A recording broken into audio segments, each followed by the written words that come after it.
sa'yo ako'y tumatawag, nais kong maranasan ka. Lagi kang madaan sa puso ko, at ang awa mo'y matanggap. Malamig ka, O Yahushua, sa pagbubuhos mo sa aking sala. O salamat mo,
Siya ang lubos mong pagtiwalaan. Ang lahat ay nanggagaling sa Kanya.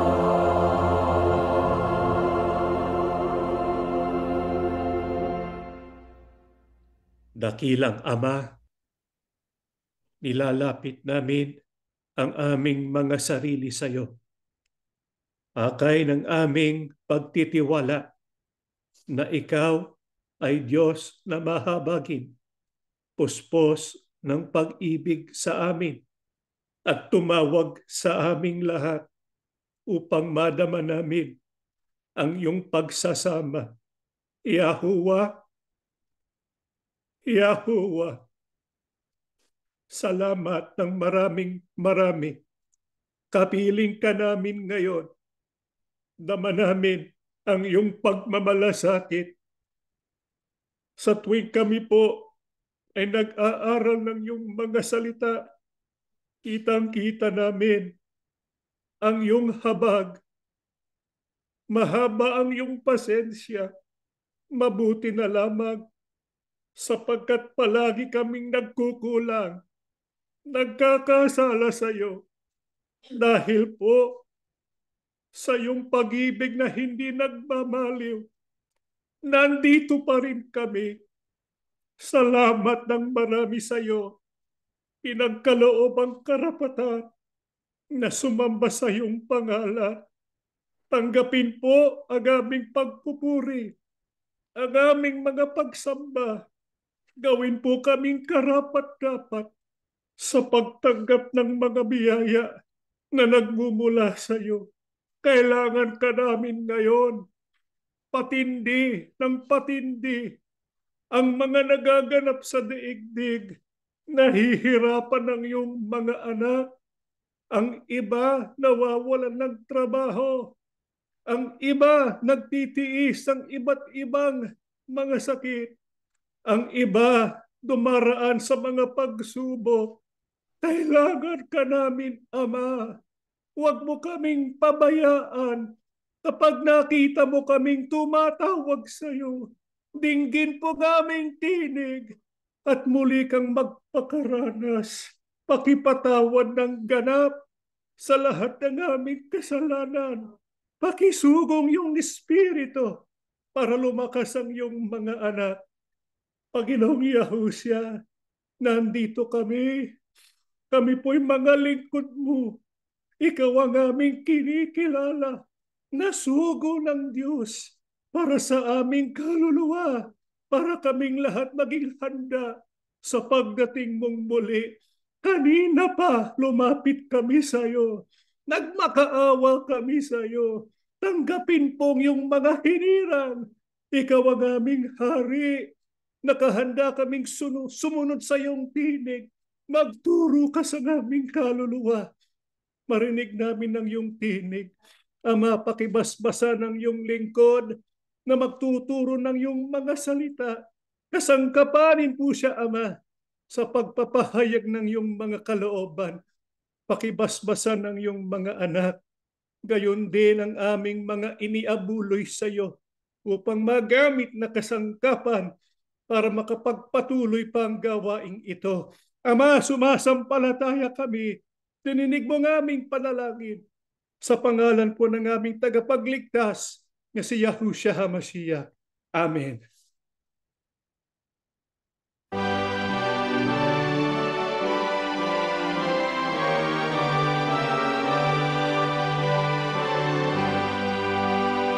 Papurihan natin ang Ama, magsumigla sa pagsamba, tayo lumawin na may ganap, lalagiin natin siya. O sa araw na nililungkot, araw ng kapahingahan, alay ay ating matatanggap, siyang lakas ng kaluluwa. Tayo'y sumamba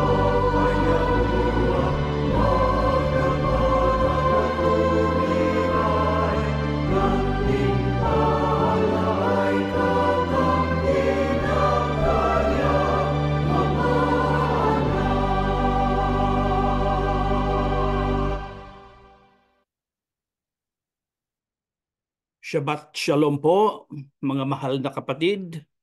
Binabati po namin kayo saan mang dako ng daigdig kayo naroroon.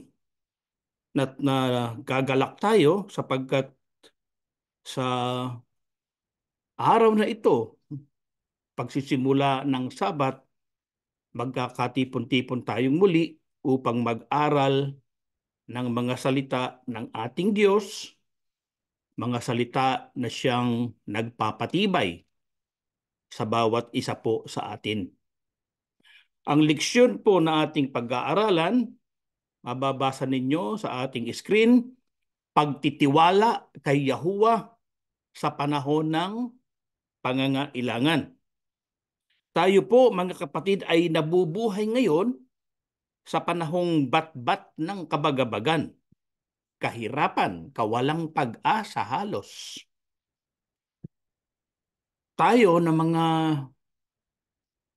may edad na ay naging mapalad na inabutan natin yung mga panahon na ang halaga halimbawa ng isang lata ng gatas, ang inabutan ko noon, ang halaga ay 35 centimos, 35 centavos. Ang presidente ata noon ay si Garcia, Carlos Garcia. Alam ko, yung baon ko noong araw sa eskwelahan, 5 centimos, ibinibili ko nung choknat, yung pambansang tsokolate ng Pilipinas. Yung choknat po noong araw, mga ganyan pakalaki yun at medyo mataba. Ngayon, kalahati na lang, payat pa. Nung bili ko nung araw doon, 5. Ngayon, hindi na yata mabibili yung maliit na ewan ko kung magkano ang halaga nun. Lumiit na, nagmahal pa. Ang ibig lang pong sabihin, mga kapatid, meron po bang makakapagsabi sa atin na yung mga presyo ng bilihin bumaba? Hindi po. Mula po noon hanggang ngayon, pataas ng pataas. Yung bayad na pamasahe sa jeep nung araw na 10 centimos, ngayon, ewan ko kung magkano na. Pataas ng pataas. Sa makatuwid, pahirap ng pahirap. Kaya tayo ngayon nabubuhay sa panahong bat-bat ng kabagabagan, kahirapan, kawalang pag-asa. Pero po, sa ganang atin ng mga tinawag, hindi tayo natatakot sapagkat mayroon tayong panggulan. Nariyan ang ating Aba Yahuwah na laging nagmamalasakit sa atin. Siya ang nagkakaloob sa atin ng ating mga pangangailangan sa araw-araw. Gaano pa kaya sa panahon ng kagipitan, mga kapatid? Kailangan lamang tayong magpatuloy na ilagak ang ating buong tiwala sa ating Diyos, lalo na po sa panahon ng matinding pangangailangan. Sumampalataya tayo na hindi niya tayo pababayaan, kaya po ipanatag natin ang ating sarili sapagkat yung ating nararanasang kabagabagan ngayon, mga kapatid, madadagdagan pa yan. Sino po ang isang halimbawa ng nagtiwala kay Yahuwah sa panahon ng matinding pangangailangan? Magsimula po tayong bumasa sa Aklat ng Unang Hari. Talata po ay 17. Kapitulo 17, mga talata po ay 2 hanggang 6. Umalis ka rito, tuntunin mo ang daan pasilangan at magtago ka sa daluyan ng tubig ng Kerit sa bandang silangan ng Jordan. Sa ilog ka uminom at uutusan ko ang mga uwak na magdala sa iyo ng pagkain doon. Sinunod ni Elias ang utos ni Yahuwah sa kanya. Pumunta siya sa daluyan ng tubig sa Kerit sa bandang silangan ng Jordan at doon nanirahan. Dinadalhan siya ng mga uwak ng tinapay at karne tuwing umaga at gabi at sa ilog siya umiinom. Ang tanong natin mga kapatid, sino ang isang halimbawa ng nagtiwala kay Yahuwah sa panahon ng pangangailangan? Wala pong iba kundi ang propetang Elias. Sino po ba ang si propetang Elias? Siya po ang propetang nakipaghamok sa mga bulaang propeta ni Baal at ni Asherah. Siya po ang propetang dinala sa langit ng ipo-ipo.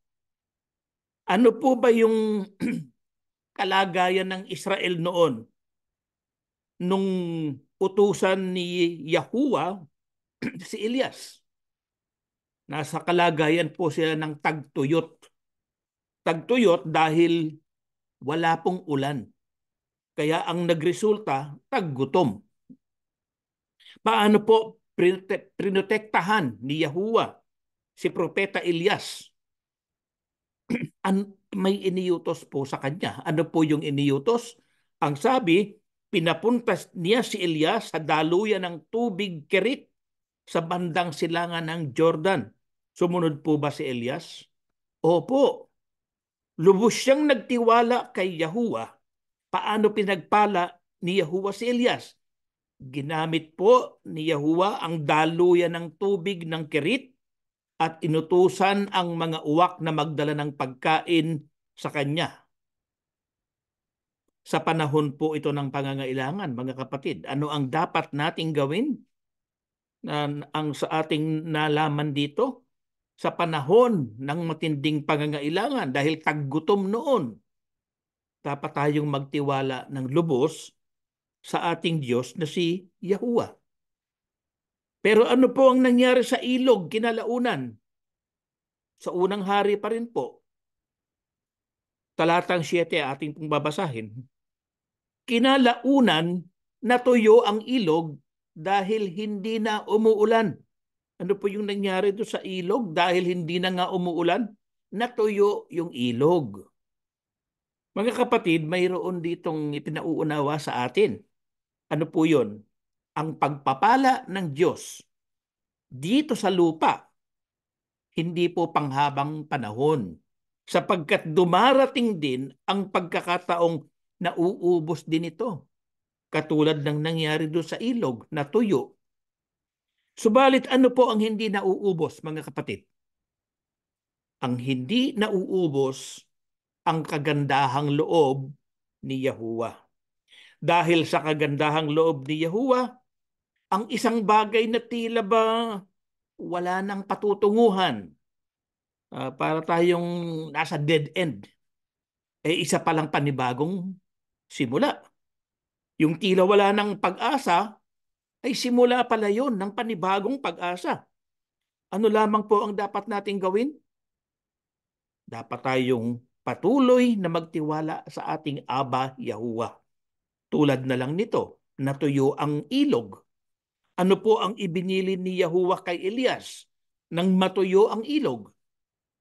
Sa aklat pa rin po ng unang hari, ang binasa natin ay talatang 7, basahin natin ang talatang 8 hanggang 11. Iniutos agad ni Yahuwah kay Elias, pumunta ka sa Zarephath sa Sidon at doon ka manirahan. May isang biyuda roon na inutusan kong magpapakain sa iyo. Kaya pumunta si Elias sa Zarephath. Pagdating niya sa pintuan ng bayan, may nakita siyang isang biyuda na nangangahoy. Sinabi niya sa babae, pakiusap, dalhan mo ako ng kaunting tubig na maiinom. Nang paalis na ang biyuda para kumuha ng tubig, sinabi pa sa kanya ni Elias, pakiusap, dalhan mo rin ako ng tinapay. Ano po ang ibinilin ni Yahuwah kay Elias? Nung matuyo ang tubig, inutusan siyang pumunta sa labas ng Israel, sa Zarephath, na malapit sa Sidon, na isang lugar ng mga hintil. Bakit doon siya pinapunta ni Yahuwah? Sapagkat inutusan niya ang isang biyuda doon na siya ay pakanin. Kaya't ano ang hiniling ni Elias sa biyuda? Ang sabi niya, pakiusap, dalhan mo ako ng kaunting tubig na maiinom. At nang paalis na yung biyuda para kumuha ng tubig, ano yung isa pang hiniling ni Elias? Sabi niya, pakiusap, dalhan mo rin ako ng tinapay. Mga kapatid, ito po yung ikalawang pagkakataon ng nilingap at pinagpala ni Yahuwah si Propetang Elias. Nagkaroon ng taggutom dahil sa tagtuyot. Pinapunta niya sa daluyan ng tubig sa Kerit.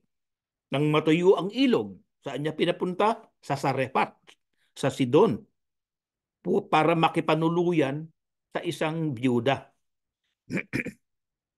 Di inutusan na nga pinakiusapan na nga ni Elias, yung byuda, nadalan siya ng tubig at pagkain. Ano po ang naging tugon ng byuda? Talatang 12 po ang ating babasahin, unang hari pa din. Sinabi ng byuda, nagsasabi po ako ng totoo sa harap ng buhay na Yahuwah na inyong Diyos na wala na akong tinapay. Ang natitira na lang ay isang dakot na harina sa mangkok at kaunting langis sa banga. Nangunguha nga po ako ng ilang pirasong kahoy dito para dalhin sa bahay at lutuin ang natitirang harina para sa akin at sa anak ko. At kapag naubos na namin ito, mamamatay na kami sa gutom. Ano po ang naging tugon ng biyuda doon sa hiniling ni Propetang Elias? Sabi niya, wala siyang tinapay. Ang natitira na lamang ay isang dakot na harina. Kasya lang sa kanilang mag-ina. Kasi po, yung biyuda, isang mahirap lang. Gaano po kahirap? Bakit kaya ang isang mahirap lang na biyuda ang ginawang kasangkapan ni Yahuwah? Gaano kahirap ang biyuda, may isang anak na batang lalaki? Sabi niya, kapag naubos ang natitirang harina para sa kanya at kanyang anak, ay mamamatay na sila sa gutom. Sa makatuwid, yung natitira nilang pagkain, nalulutuin yung harina, para bang last meal na nila yun. Huling kain na nila yun, mamamatay sila sa gutom. Ano po ang sinabi sa kanya ni Elias? Talata pong 13 hanggang 16. Sinabi ni Elias sa kanya, huwag kang mag-alala. Umuwi ka at gawin ang sinabi mo. Pero ipagluto mo muna ako ng maliit na tinapay mula sa natirang harina at dalhin mo agad dito sa akin. Pagkatapos, magluto ka rin para sa iyo at sa anak mo. Sapagkat ito ang sinasabi ni Yahuwah, ang Diyos ng Israel. Hindi mauubusan ng harina ang iyong mangkok at hindi mauubusan ng langis ang iyong banga hanggang sa araw na padalhan ko ng ulan ang lupa. Lumakad ang babae at ginawa niya ang sinabi ni Elias. Kaya may pagkain araw-araw para kay Elias at para sa biyuda at sa kanyang anak, sapagkat hindi nauubos ang harina sa mangkok at hindi rin nauubos ang langis sa banga, ayon sa sinabi ni Yahuwah sa pamamagitan ni Elias. Ano po ang sinabi ni Elias doon sa biyuda? Nung sabihin ng biyudang wala nang natitira sa kanilang harina, sinabi sa kanya ni Elias yung utos mula kay Yahuwah. Ano po yung utos na yon? Nabigyan muna niya siya ng tinapay. Ano po yung pangako? Hindi mauubusan ng harina ang iyong mangkok at hindi mauubusan ng langlangis ang iyong banga hanggang sa araw na padalhan ko ng ulan ang lupa. Ito po ang dahilan, mga kapatid, kung bakit yung biyudang mahirap ang naging kasangkapan ni Yahuwah. Sapagkat sila man nangangailangan din ng tulong mula sa Diyos. Mahirap lang sila. Kung hindi sila tutulungan ni Yahuwah, yung natitirang harina dun sa mangkok, yun na yung kanilang last meal. Sumunod po ba yung biyuda? Naniwala po ba siya sa sinabi ni Elias? Siya ay sumunod at nagtiwala sa pangako ni Yahuwah.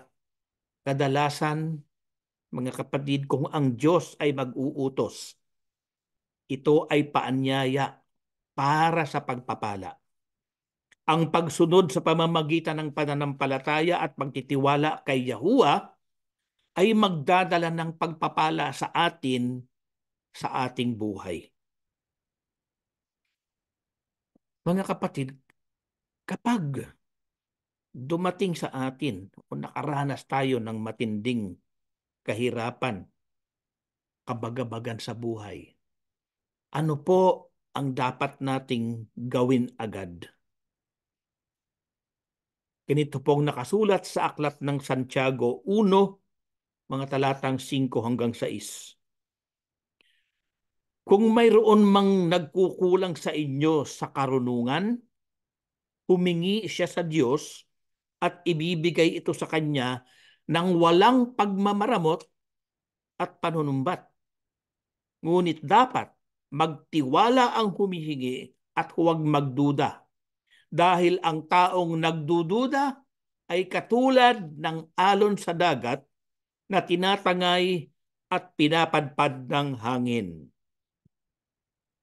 Ano po ang dapat nating gawin kung tayo ay nakararanas ng matinding kahirapan at kabagabagan sa buhay?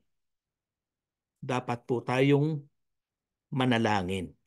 Ano po ang ating hihilingin sa ating panalangin? Hihiling po tayo ng karunungan. Bakit po karunungan? Karunungan upang ating malaman ang ating mga dapat gawin sa panahon ng pangangailangan at panahon ng kabagabagan.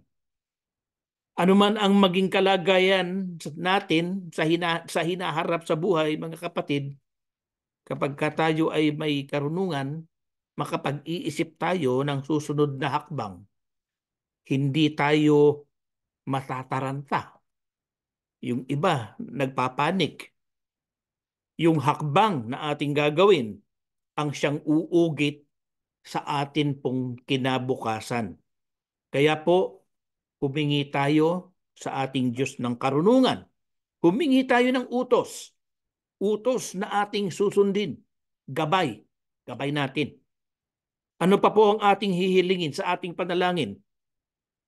Hilingin natin ang kanyang ipagkakaloob na ating mga pangangailangan.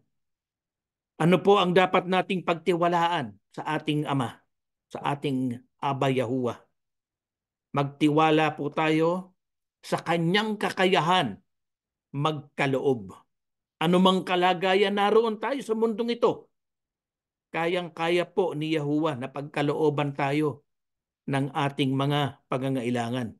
Sa tagpong ito, ginamit ni Yahuwah na kasangkapan ang mga uwak, ang biyuda, upang pagkalooban ng pagpapala si Elias. Tandaan po natin, mga kapatid, na ang ating Diyos ay Diyos na makapangyarihan sa lahat. Maari siyang gumamit ng iba't ibang kasangkapan upang tayo ay kanyang mapangalagaan. Mga paraang hindi man lamang natin ma-imagine na posible pala. Kaya halimbawa, maiisip ba natin, mga kapatid, na nung sa panahong nasa paglalakbay ang Israel, maiisip ba natin na may lalabas na tubig dun sa bato? Hindi po. Hindi natin maiisip yun. Maiisip pa natin na si Cyrus, isang hentil, pagano, Bakit siya pinagtiwalaan ni Yahuwah? Hindi po ba? Ito yung mga paraan ni Yahuwah na beyond human understanding. Di natin maunawaan yung hiwaga ng mga kaparaanan ng ating Diyos. Dapat nating sampalatayan ng lubos ang kapangyarihan ng ating Diyos pagdating sa pagkakaloob, mga kapatid. Humiling tayo ng karunungan, humiling tayo ng pagpapala. Magtiwala tayo sa kapangyarihan ng Diyos para tayo ay pagkalooban ng ating mga pangangailangan. Bakit po dapat tayong laging umasa sa kapangyarihan at kaloob ng Diyos? Bumalik tayong muli sa Aklat ng Unang Hari, Kapitulo 17 pa rin po, babasahin natin ang 17 at talatang 18. Kinalaunan, nagkasakit ang anak ng babae. Lumala ang sakit nito hanggang sa mamatay. Sinabi ng babae kay Elias, "Ano po ang ikinagalit ninyo sa akin, lingkod ng Diyos? Pumunta po ba kayo rito para patayin ang aking anak bilang parusa sa aking mga kasalanan?" Bakit dapat po tayong laging umasa sa kapangyarihan at kaloob ng Diyos? Sapagkat sa ating buhay, mga kapatid, hindi maaring tuluyang mawala ang mga problema at mga alalahanin. Ano man ang mga nararanasan natin ngayong mga kahirapan, tulad na sinabi natin kanina, hindi lang po yan. Madadagdagan pa yan. Lalala pa yan. Tulad ng nangyaring ito sa biyuda. Ang nakipanuluyan sa kanya ay lingkod ng Diyos. Dapat sana magiging magaang na ang kanyang buhay para sa kanilang mag-ina dahil propeta ng Diyos yung kasama nila. Pero ano po ang nangyaring matinding kabagabagan sa kanila? Nagkasakit ang kanyang anak na siyang ikinamatay nito. Ano ang kanyang nadama? Sabi niya kay Elias, "Ano po ang ikinagalit ninyo sa akin? Pumunta po ba kayo rito para patayin ang aking anak bilang parusa sa aking mga kasalanan?" Na guilty po siya. Guilty feeling ang nadama niya na para bang siya ang may kasalanan ng pagkamatay ng kanyang anak. Na guilty siya, sinisi ang sarili, na ipinagpalagay niya na yung kamatayan ng kanyang anak ay parusa sa mga nagawa niyang kasalanan. Kung minsan po may mga nangyayaring kasawian sa ating buhay na hindi natin agad maipaliwanag. Bakit po? Gaya nun, namatayan ng anak. Sinisi ang sarili, nalilito, nagdaramdam, hindi maunawaan kung bakit nangyari ang ganun sa kanya. Hindi alam kung saan nagmula.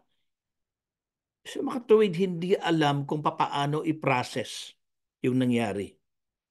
Kung mangyari ito sa atin, mga kapatid, hindi natin dapat gawin. Ano ang hindi natin dapat gawin, mga kapatid, kapag mangyari ang ganun sa atin? Hindi tayo dapat magreklamo kay Yahuwah. Kasi yung ibang tao, naghahanap ng masisisi. Pati ang Diyos, sinisisi sa kasawian. Nagiging mapait, galit sa mundo. Pinagbubunto na ng sisi yung asawa at ang mga anak. Sa halip, ano po ang dapat nating gawin? Kaysa tayo mag-isip ng kung ano-ano, manisin ng kung sino-sino, ano po ang dapat nating gawin? Ibuhos po natin ang ating puso kay Yahuwah, tulad po ng ginawa ni Elias. Ano po ang ginawa ni Elias sa nangyaring trahedyang ito sa buhay ng biyuda at ng kanyang anak? Tuloy po natin ang pagbasa at talatang 19 hanggang 20. Sumagot si Elias, ibigay mo sa akin ang bata. Kinuha ni Elias ang bata sa kanyang ina at dinala ito sa kwarto sa itaas kung saan siya nakatira. Inihiga niya ang bata sa kanyang higaan at nanalangin siya kay Yahuwah, O Yahuwah na aking Diyos. Pinadalhan po ba ninyo ng pagdurusa ang biyudang ito na nagpatuloy sa akin sa pamamagitan ng pagkamatay ng kanyang anak? Ano po ang ginawa ni Elias sa nangyaring trahedya sa buhay ng mag-ina? Ibinuhos po ni Elias ang kanyang puso kay Yahuwah. Mga kapatid, hindi po sa lahat ng pagkakataon ay mayroon tayong mahahagilap na sagot sa ating mga kasawian sa buhay. Subalit dapat tayong manatiling matatag. Halimbawa, yung mawala ng trabaho, yung isang ama ng sambahayan na may mga maliliit na anak na sa kanya umaasa, mawala ng trabaho. Yan po ay isang napakalaking dagok, kasawian sa buhay. Bakit? Kasi nga mayroong umaasa sa kanya eh. Mayroong umaasang mga anak sa kanya doon sa kanyang kinikita. Pero ano po ang dapat nating tandaan? Mawalan man tayo ng trabaho, magdanas man tayo ng mabibigat na pasanin o mga kasawian sa buhay, hindi pa ito ang wakas ng lahat, mga kapatid. Sabi nga, it's not the end of the world yet. Ano po ang dapat nating gawin? Ilagak natin kay Yahuwah ang lahat ng ating kabagabagan. Sa Kanya tayo dumaing. Paano po mapapatunayan ang ating pagtitiwala kay Yahuwah? Tulad po ng ginawa ni Elias, ibinuhos niya ang kanyang puso kay Yahuwah. Tayo, anong dapat nating gawin? Pag dumating sa atin ng ganyan, pumunta tayo sa ating silid, manalangin tayo. Iluhod natin ang ating tuhod. Iluha natin kay Yahuwah ang ating mga kasawian. Mga kapatid, hindi man natin marinig ang sagot ni Yahuwah kapag tayo ay dumaing sa Kanya. Isang bagay po ang ating natitiyak. Ano po yun? Sasagutin niya ang ating pagtawag. Dito po sa nangyaring ito sa mag-ina, ano ang dali-daling ginawa ni Elias nang binuhos niya ang kanyang puso kay Yahuwah? Unang hari pa rin po, talatang 21 hanggang 24 ang ating babasahin. At siya'y, dahil inakyat na nga niya yung bata doon sa itaas, sa kwarto, dinala niya yung bata na patay, at siya'y umunat sa bata na makaitlo. Hinto muna tayo sandali, mga kapatid. Ano po ba ibig sabihin nung siya'y umunat sa bata? Sa hinanap ko po ang lahat ng translation halos, sa English ang nakalagay doon ay he stretched himself. Ang iba naman, ang sabi ron, he laid over the child. Kaya sa Tagalog, ang pagkakasalin, at siya'y umunat sa bata na makaitlo at dumaing kay Yahuwah at nagsabi, O Yahuwah kong Diyos, idinadalangin ko sa iyo na iyong pabalikin sa kanya ang kaluluwa ng batang ito. At dininig ni Yahuwah ang tinig ni Elias at ang kaluluwa ng bata ay bumalik sa kanya at siya'y muling nabuhay. At kinuha ni Elias ang bata at ibinaba sa loob ng bahay na mula sa silid at ibinigay siya sa kanyang ina at sinabi ni Elias, tingnan mo, ang iyong anak ay buhay. At sinabi ng babae kay Elias, ngayoy talastas ko na ikaw ay lalaki ng Diyos at ang salita ni Yahuwah sa iyong bibig ay katotohanan. Ano po ang dali-daling ginawa ni Elias nang ibuhos niya ang kanyang puso kay Yahuwah? Dumalangin po siya kay Yahuwah. Ano ang kanyang hiniling sa ating Ama? Pabalikin sa kanya ang kaluluwa ng bata. Ibig sabihin, hiniling niya na buhayin muli ang bata. Dininig po ba ang kanyang dalangin? Opo. Nanumbalik ang buhay ng bata. Sabi niya, tingnan mo, ang iyong anak ay buhay. Ano po ang isang bagay na napagtanto ng biyuda? Ang biyudang ito po ay hentil. Napagtanto niya na hindi lamang niya nalaman na ang salita ni Yahuwah ay katotohanan, kundi nasaksihan din niya ang kapangyarihan ni Yahuwah, kapangyarihang higit pa sa kapangyarihan ng kamatayan. Nasaksihan ng biyuda na isang hintil ang kapangyarihan ng ating Aba sa pagkakaloob ng kanyang mga pangangailangan at ang pagkakaloob ng buhay. Alam nyo mga kapatid, pagkalipas ng maraming taon, nung mangyari ito, nung ang ating Panginoong Yahushua ay nagsimula sa kanyang ministeryo, nagturo po siya tungkol dito sa biyudang ito na doon isinugo si Elias dahil po nga doon sa 3 taon at 6 na buwang taggutom sa buong sangkalupaan. Nakasulat po yan sa aklat ng Lucas 4:25 hanggang 26. Ano lamang po ang ipinakikita sa puntong ito ng kasaysayan, mga kapatid? Si Yahuwah, ang ating Diyos, ang ating Aba, ay makapangyarihan sa lahat. Magagawa niyang buhayin ang patay para sa mga sa Kanya ay nagtitiwala sa panahon ng matinding pangangailangan. Mga kapatid, bakit kaya hinahayaan ni Yahuwah na dumaan tayo sa mga kabagabagan at kahirapan sa buhay? Bakit kaya hindi na lang niya tayo tulungan? Di po ba? Alam niyo, tinatanong yan ng ibang mga tao, lalo na yung mga taong halos ayaw namang maniwala na may Diyos. Dahil katwiran nila, tutulong naman. Ba't kailangan ka pang magparaanin sa mga kahirapan? Basahin po natin ang sagot sa 2 Korinto Kapitulo 1, talatang 8 hanggang 9. Pakinggan po natin itong naging karanasan ni Apostol Pablo.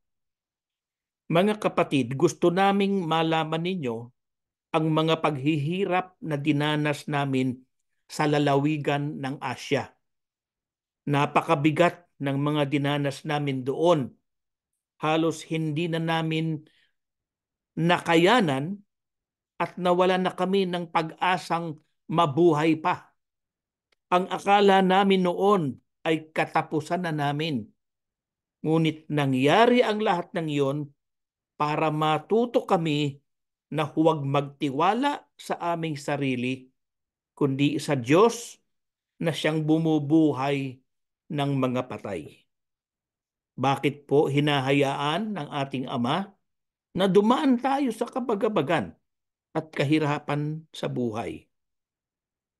Napakaganda po ng talatang ito, mga kapatid. Salamat na lamang at ito ay naisulat sapagkat isang napakagandang mensahe po ang hatid nito sa bawat taong naniniwala sa Diyos.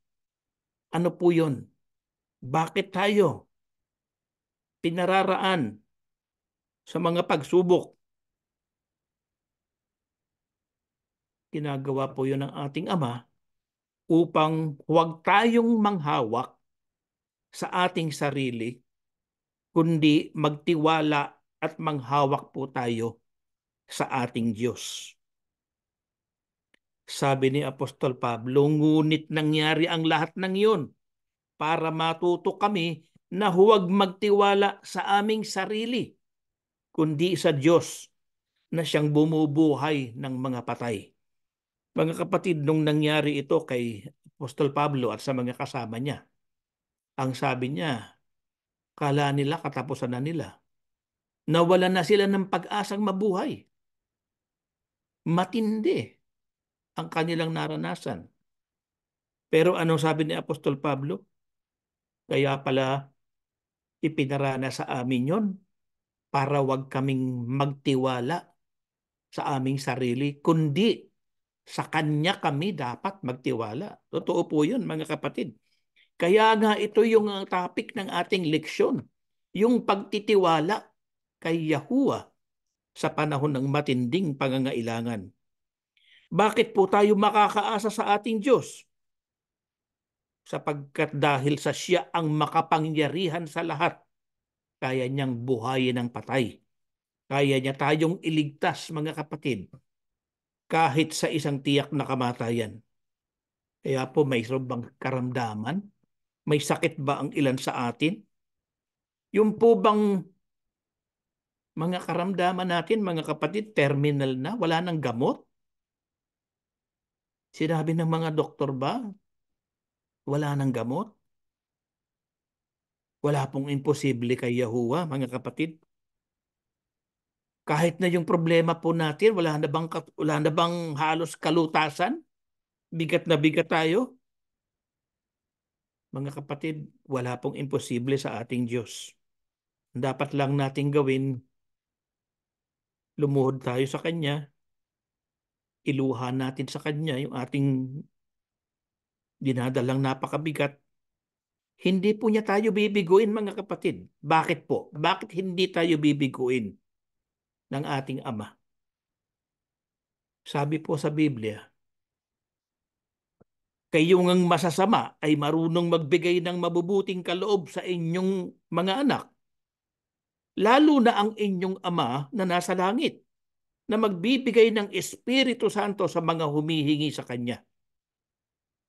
Yan po yung katiyakan, mga kapatid. Tayo nga, tayo na mga tao, tinawag na kayo ngang masasama. Bakit? Tayo ay puspos ng mga pagkakasala. Pero pagdating sa pagbibigay ng mabuting kaloob, binibigyan natin ng mabuting kaloob ang ating mga anak. Lalo na yung ating Ama sa langit. Kung tayo, nasa puso natin yon, mas lalong nasa puso yon ng ating Ama sa langit. Kaya bilang pangwakas po, mga kapatid, ano po ang paanyaya sa atin ng ating Amang Yahuwah? Sa aklat po ng Awit 34, babasahin natin ang talatang 8 hanggang 10, talatang 15, 17 hanggang 19 po.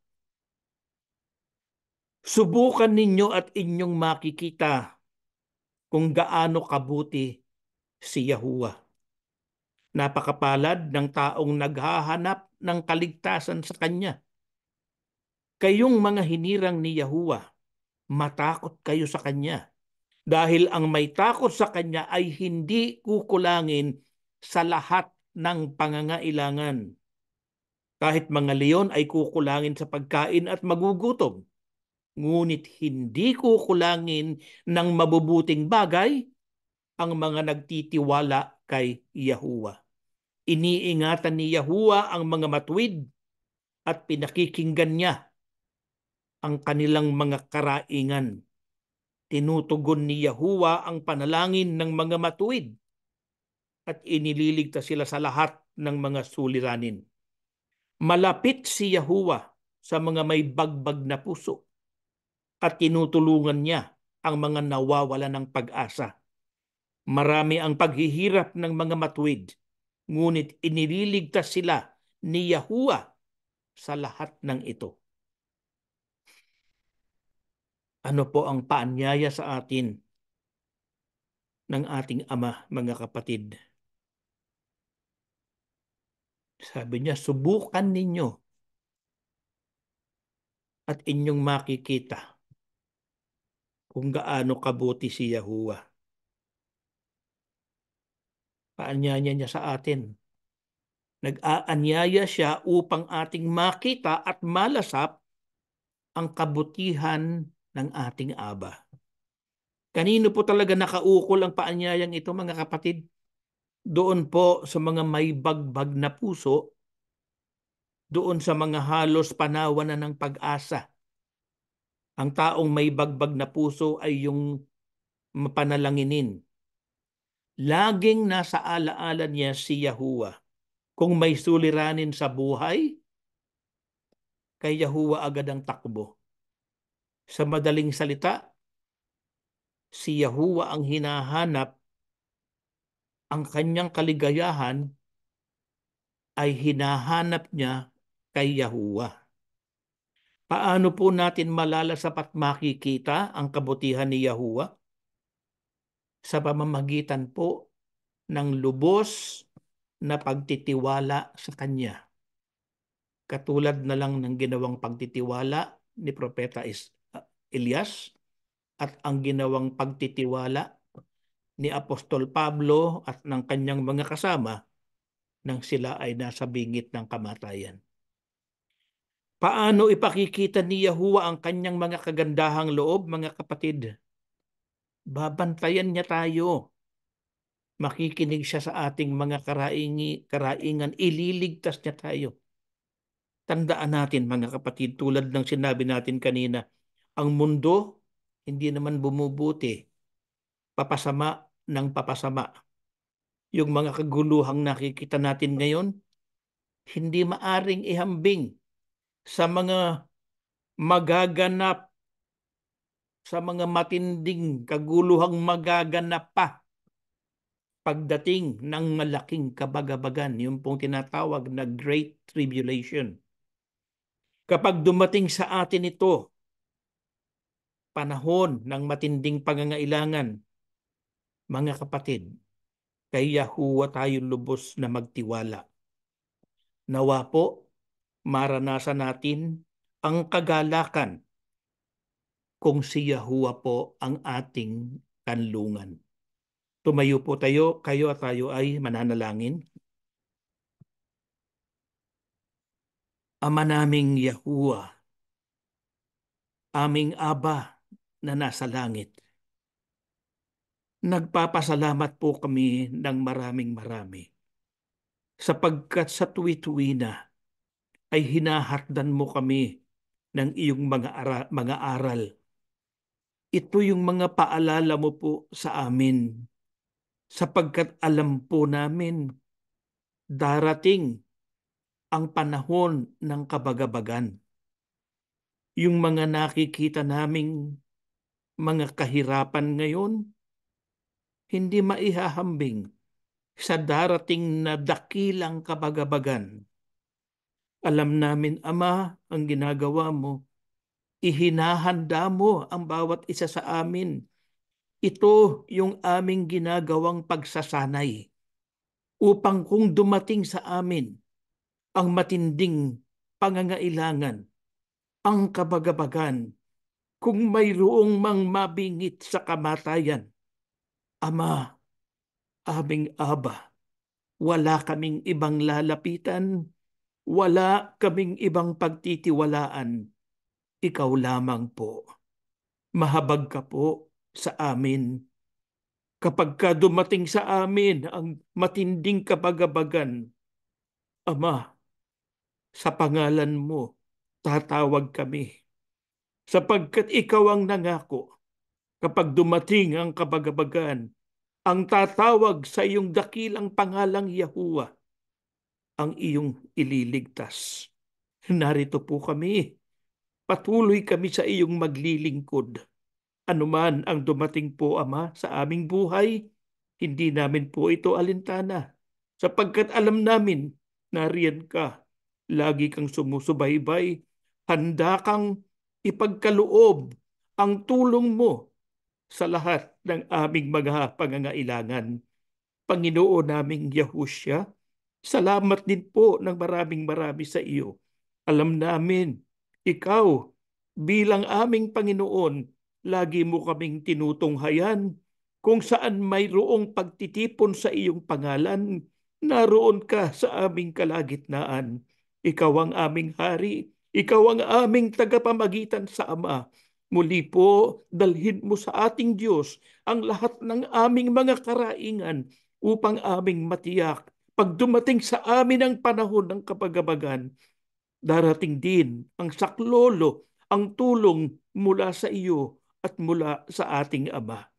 Ama naming Yahuwah, aming Aba na nasa langit, lubos po kaming sumasampalatayang dinirinig mo ang aming dalangin. Nagpatawad ka po sa aming mga pagkukulang at kasalanan.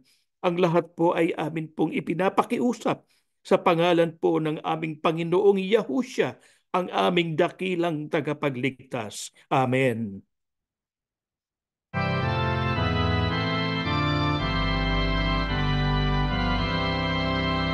Tingin mo iasyarat, si Yahuwah ay ang malalim, si Yahuwah lamang.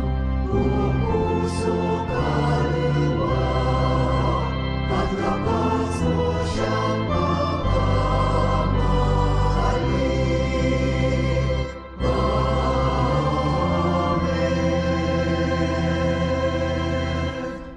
Ang walang maliw na pag-ibig at masaganang awa ni Yahuwah Aba, ang biyaya at kapangyarihan ni Yahushua HaMashiach, at ang laging paggabay ng Ruach Kodash, sumaating lahat ngayon at magpakailanman. Amen. Mga kapatid, just one announcement. Bukas po ay magsasagawa tayo ng General Assembly at meron po tayong open forum. Kaya kung meron po kayong mga tanong ukol po sa ating mga pinag-aaralan, mga doktrina, ito po ay pagkakataon para tayo ay makita-kita at matalakay po natin ang mahalagang mga salita ng ating Panginoong Diyos. Kaya bukas po, ito ay through Zoom only. Yung Zoom ID ay nandiyan, 827-4948-1031. Lalagay po namin yan sa ating Facebook para po makita ninyo kaagad yung ating Zoom ID. Ito rin yung Zoom ID na ginamit natin para sa ating General Assembly. Ang aming lang pong request ay kapag kayo ay magla-login, gamitin po ninyo ang inyong tunay na pangalan. Hindi po nickname o kaya pseudonym. Dapat yung pangalan po ninyo para makilala namin yung mga kasama natin dito po sa ating assembly. At kung maaari, at buksan din natin yung ating video para makita natin yung mga itsura po ninyo. Huwag po kayo mag-alala kung hindi po kayo nakapag-haircut o kaya hindi po kayo nakapag-suklay, okay lang yun. Tayo lang naman eh. Kaya ano po, ito po ay sana magkaroon ng magandang ibubunga yung ginagawa natin mga General Assembly. Kaya April 27, bukas, 4 p.m. Pacific Standard Time. That is all. And may Yahuwah Abba and Yahushua HaMashiach bless all of us.